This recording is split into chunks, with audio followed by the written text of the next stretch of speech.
Peter, South Africa is due to hold local government elections on May the 18th. How do you see those elections going, and how closely are international investors watching those elections?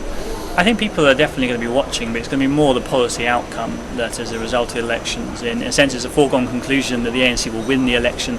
I think the key really is how well the ANC though do versus perhaps how well they would like to do, particularly versus the last parliamentary elections. And I think they definitely can lose quite a bit of ground to the DA, who've obviously shown a very strong record of service delivery in the Western Cape and elsewhere.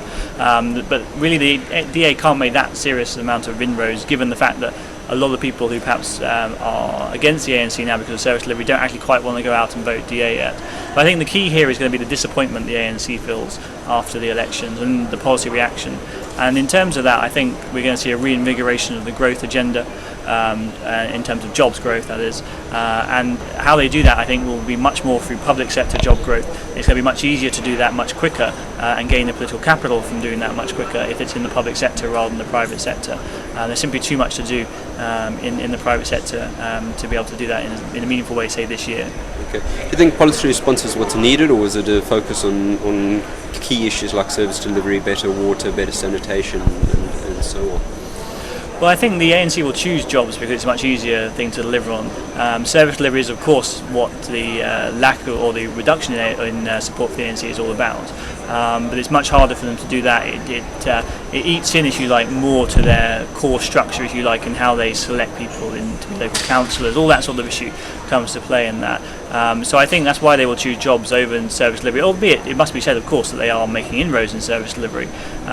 It's just not fast enough, perhaps, for many people's liking. Do you see any further impetus to issues like the issue of nationalisation? Well, I think the nationalisation debate is slightly separate, and the ANC policy report coming up on that is, in my view, a deliberate attempt to shut down the debate by the ANC.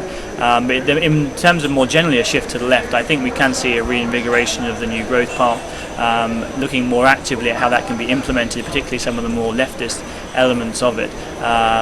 For instance, a simple example is in the nationalisation theme is around looking at the greater role for the post bank in the economy and how that can be providing lending into the economy.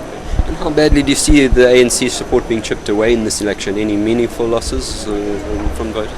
Well, I think there will be a drop in terms of councils controlled, local municipalities controlled, perhaps about 5 to 10%. But that's not that big overall in terms of overall control across the country. But I think that is enough of a erosion to make them worried, internally at least. Great. Thanks very much for joining us.